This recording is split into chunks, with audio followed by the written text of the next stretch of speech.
ಕಲೆ ಕನ್ನಡ 2ನೇ ತರಗತಿ ಅಂತ 4ನೆಯ ಗದ್ಯವಾದಂಥ ಗುಬ್ಬಚ್ಚಿ ಮತ್ತು ಮರಿಗಳು. ಗುಬ್ಬಚ್ಚಿ ಮತ್ತು ಮರಿಗಳು ಒಂದು ಗದ್ಯದ ಬಗ್ಗೆ ನಾವು ಇವತ್ತು ತಿಳಿಯೋಣ ಮಕ್ಕಳೇ. ಗುಬ್ಬಚ್ಚಿ ಮತ್ತು ಮರಿಗಳು. ಗುಬ್ಬಚ್ಚಿ ಮತ್ತು ಮರಿಗಳು ನೀವು ನೋಡಿರ್ತೀರಲ್ಲ, ಎಲ್ಲಾದರೂ ನೀವು ಹಳ್ಳಿಗಳ ಕಡೆ ಜಾಸ್ತಿ ಗುಬ್ಬಚ್ಚಿಗಳು ಮರಿ ಕಟ್ಟೋದನ್ನು ನೀವು ನೋಡ್ತೀರಾ. ಫಾರ್ ಎಕ್ಸಾಂಪಲ್, ಗುಬ್ಬಚ್ಚಿ ಹೆಂಗೆ ಅಂತಂದರೆ ಒಂದು ಸಣ್ಣ ಒಂದು ಗೂಡನ್ನು ತನ್ನಷ್ಟಕ್ಕೆ ತಾನೇ ಅವು ಕಟ್ಟಿ ಇರುತ್ತವೆ. ಅದು ತನ್ನ ಮರಿಗಳನ್ನು ಒಂದು ರಕ್ಷಣೆ ಮಾಡೋದಕ್ಕೋಸ್ಕರ ತನ್ನ ಗೂಡನ್ನು ತಾನೇ ಕಟ್ಟಿರೋದನ್ನು ನಾವು ಕೊಡ್ತೀವಿ. ಇವತ್ತು ಅದೊಂದು ಗುಬ್ಬಚ್ಚಿ ಮತ್ತು ಮರಿಗಳ ಬಗ್ಗೆ ಇವತ್ತು ನಾವು ತಿಳಿಯೋಣ. ಜೋಳದ ಹೊಲದಲ್ಲಿ ಗುಬ್ಬಚ್ಚಿ ಒಂದು ಗೂಡು ಕಟ್ಟಿಕೊಂಡಿತ್ತು. ಜೋಳದ ಹೊಲದಲ್ಲಿ ಏನಾಗುತ್ತೆ, ಗುಬ್ಬಚ್ಚಿ ಗೂಡೊಂದು ಕಟ್ಟಿಕೊಂಡಿತ್ತು. ಜೋಳದ ಹೊಲದಲ್ಲಿ ಗುಬ್ಬಚ್ಚಿ ಒಂದು ಗೂಡು ಕಟ್ಟಿಕೊಂಡಿತ್ತು. ಇವಾಗ ಹೊಲಗಳಲ್ಲಿ ಜಾಸ್ತಿ ಗುಬ್ಬಿಗಳೇನು ಮಾಡ್ತವೆ, ಗೂಡಿ ಕಟ್ಟಿಕೊಂಡಿತ್ತು. ಮರಿಗಳು ಸ್ವಲ್ಪ ದೊಡ್ಡವಾದಾಗ ಗುಬ್ಬಚ್ಚಿ ಆಹಾರ ತರಲು ಹೊರಗೆ ಹೋಯಿತು. ಅವು ಸ್ವಲ್ಪ ದೊಡ್ಡವಾದಾಗ ಅವುಗಳಿಗೆ ಆಹಾರ ಬೇಕಾಗುತ್ತಲ್ಲ, ಗುಬ್ಬಚ್ಚಿ ಏನಾಗುತ್ತೆ ಅವಾಗ ಆಹಾರ ತರಲು ಹೊರಗಡೆ ಹೋಯಿತು. ಹಾಗೆ ಹೋಗುವಂಥ ಮುಂಚೆ ಅದು ಮರಿಗಳಿಗೆ ಹೇಳಿತ್ತು. ಅದು ಹೊರಗೆ ಹೋಗ್ಬೇಕಾದ್ರೆ ಏನಾಗುತ್ತೆ, ಮರಿಗಳಿಗೆ ಹೇಳಿ ಹೋಯಿತು, ಯಾರಾದರೂ ಏನಾದರೂ ಮಾತನಾಡಿಕೊಂಡರೆ ನನಗೆ ತಿಳಿಸು ಮಕ್ಕಳು ಆಗಲಿ ಎಂದು ಒಪ್ಪಿಕೊಂಡವು. ಮಕ್ಕಳೇನು ಮಾಡ್ತಾರೆ, ತಾಯಿ ಗುಬ್ಬಿ ಏನು ಮಾಡುತ್ತೆ, ಮರಿಗಳಿಗೆ ಹೇಳುತ್ತೆ, ಏನಾದರೂ ಮಾತಾಡಿಕೊಂಡ್ರೆ ಅದು ನನಗೆ ನೀವು ಬಂದ ಮೇಲೆ ಹೇಳ್ರಿ ಅಂತ ಹೇಳುತ್ತೆ. ತಾಯಿ ಗುಬ್ಬಚ್ಚಿ ಹಾರಿ ಹೋದಾಗ ರೈತ ಹೊಲದ ಬಳಿ ಬಂದ. ಏನು ಮಾಡುತ್ತೆ, ಆ ಹೊಲದ ಒಂದು ರೈತ ಏನು ಮಾಡ್ತಾನೆ, ತಾಯಿ ಗುಬ್ಬಚ್ಚಿ ಹಾರಿ ಹೋದಾಗ ರೈತ ಹೊಲದ ಬಳಿ ಬಂದ. ಬಲಿತಿದ್ದಂಥ ಜೋಳವನ್ನು ನೋಡುತ್ತಾ ಅವನು ತನ್ನ ಮಗನಿಗೆ, ನಾಳೆ ನಮ್ಮ ನೆರೆಹೊರೆಯವರನ್ನೆಲ್ಲ ಕರೆದುಕೊಂಡು ಬಾ, ಬೆಳಿಗ್ಗೆಯೇ ಜೋಳವನ್ನೆಲ್ಲ ಕೊಯ್ದು ಹಾಕೋಣ ಎಂದ. ಈ ಲೈನ್ನ ಅರ್ಥ ಏನಂದರೆ,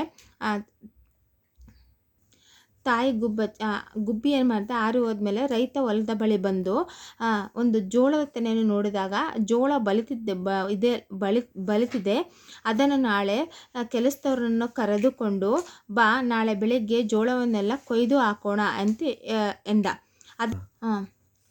ಏನು ಮಾಡ್ತಾನೆ, ರೈತ ತನ್ನ ಮಗನಿಗೆ ಹೇಳ್ತಾನೆ. ಅದನ್ನು ಕೇಳಿ ಮರಿಗಳು ನಡುಗಿದವು. ತಾಯಿ ಹಿಂತಿರುಗಿದಲೇ ಅವು ನಡೆದಿದ್ದನ್ನೆಲ್ಲ ತಿಳಿಸಿ, ಅಮ್ಮ ನಮ್ಮನ್ನು ಬೇರೆ ಕಡೆಗೆ ಕರೆದುಕೊಂಡು ಹೋಗು ಎಂದು ಗೋಗೆರೆದವು.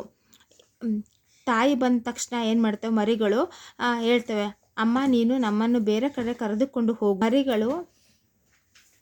ಮರಿಗಳು ಗುಬ್ಬಿ ಬಂದ ತಕ್ಷಣ ಏನು ಹೇಳುತ್ತವೆ, ಅಮ್ಮ ರೈತ ಬಂದು ನಾಳೆ ಜೋಳವನ್ನೆಲ್ಲ ಕೊಯ್ಯಿಸೋಣ ಎಂದು ಮಗನ ಬಳಿ ಮಾತನಾಡುವುದನ್ನು ತಿಳಿದು ಗುಬ್ಬಿಗಳು ತನ್ನ ತಾಯಿ ಬಳಿ ನಾಳೆ ನಮ್ಮನ್ನು ಬೇರೆ ಕಡೆ ಕರೆದುಕೊಂಡು ಹೋಗು ಎಂದು ಹೇಳಿದವು. ಆದರೆ ತಾಯಿ ಹೇಳಿತು, ಆವಾಗ ಗುಬ್ಬಿ ಹೇಳಿತು, ಎದಿರಬೇಡಿ ಮಕ್ಕಳೇ, ರೈತ ನನ್ನ ನೆರೆಯವರಿಗೆ ಕಾದರೆ ನಾಳೆ ಜೋಳ ಕೊಯ್ಯುವುದು ಸಾಧ್ಯವಾಗುವುದಿಲ್ಲ. ಏನು ಮಾಡುತ್ತೆ, ಗುಬ್ಬಿ ಹೇಳುತ್ತೆ, ಮಕ್ಕಳೇ ಹೆದರಬೇಡಿ, ನಾಳೆ ಒಳಗೆ ಜೋಳವನ್ನು ಕೊಯ್ಯುವುದು ಸಾಧ್ಯವಾಗುವುದಿಲ್ಲ ಎಂದು ಗುಬ್ಬಿ ಮರಿಗಳಿಗೆ ಹೇಳಿತು. ಅದರಂತೆ ರೈತ ಬೆಳಗ್ಗೆಯೇ ಹೊಲದ ಬಳಿ ಬಂದು ನಿಂತ. ಮಧ್ಯಾಹ್ನವಾದರೂ ಅವನಿಗೆ ಸಹಾಯ ಮಾಡುವಂಥ ನೆರೆಯವರು ಬರಲಿಲ್ಲ. ಇದರಿಂದ ಸಿಟ್ಟುಗೊಂಡು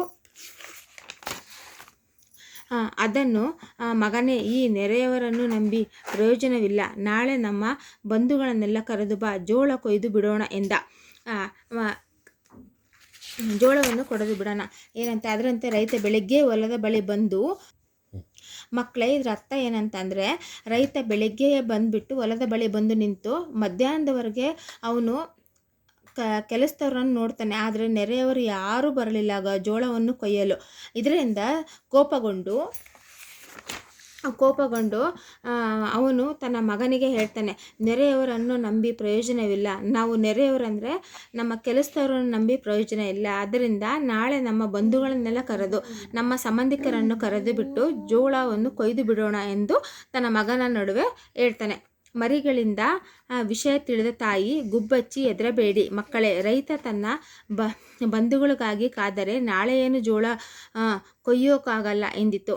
ಅಂದರೆ ಗುಬ್ಬಿ ಏನು ಮಾಡುತ್ತೆ, ಮರಿಗಳಿಗೆ ಹೇಳುತ್ತೆ. ವಿಷಯ ತಿಳಿದಂಥ ತಾಯಿ ಗುಬ್ಬಚ್ಚಿ, ಹೆದರಬೇಡಿ ಮಕ್ಕಳೇ, ರೈತ ತನ್ನ ಬಂಧುಗಳಿಗಾಗಿ ಕಾದರೆ ನಾಳೆ ಏನು ಜೋಳ ಕೊಯ್ಯೋಕ್ಕಾಗಲ್ಲ ಅಂತ ಹೇಳುತ್ತೆ. ಮರುದಿನ ರೈತ ಕಾದದ್ದೇ ಬಂತು.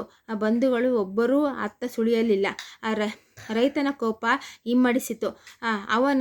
ಅವನು ಮಗನಿಗೆ, ನಾವು ಯಾರಿಗೂ ಕಾಯೋದು ಬೇಡ, ನಾಳೆ ಬೆಳಿಗ್ಗೆ ನಾವಿಬ್ಬರೇ ಬಂದು ಜೋಳ ಕೊಯ್ಯೋಣ ಬಿಡೋಣ ಎಂದ.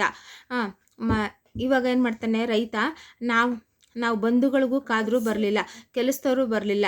ಅದಕ್ಕೆ ಏನು ಮಾಡ್ತಾರೆ, ನಾವೇ ಬೆಳಗ್ಗೆ ಬೇಗ ಬಂದು ಜೋಳದ ಹೊಲದ ತೆನೆಯನ್ನು ಕೊಯ್ಯೋಣ ಅಂತೇಳ್ಬಿಟ್ಟು ಮಗನ ನಡುವೆ ಅವನು ಇಬ್ಬರು ಮಾತಾಡ್ಕೊಳ್ತಾರೆ. ಮರಿಗಳು ತಾಯಿಗೆ ಈ ಸುದ್ದಿ ಮುಟ್ಟಿಸಿದವು. ಹಾಗಾದರೆ ರೈತ ನಾಳೆ ಜೋಳ ಕುಯ್ಯುತ್ತಾನೆ, ನಾವು ಬೇರೆ ಕಡೆ ಹೋಗೋಣ ಎನ್ನುತ್ತಾ ತಾಯಿ ತನ್ನ ಮರಿಗಳನ್ನು ಬೇರೆಡೆಗೆ ಸಾಗಿಸಿತು. ಏನಂತಂದರೆ ಗುಬ್ಬಿ ತನ್ನ ಮರಿಗಳನ್ನು ಗುಬ್ಬಿ ಏನು ಮಾಡುತ್ತೆ, ತನ್ನ ಮರಿಗಳನ್ನು ನಾಳೆ ರೈತ ಜೋಳವನ್ನು ಕೊಯ್ಯುತ್ತಾನೆ, ಅದಕ್ಕೆ ಮರಿಗಳನ್ನೆಲ್ಲ ಬೇರೆ ಕಡೆ ತೆಗೆದುಕೊಂಡು ಹೋಯಿತು.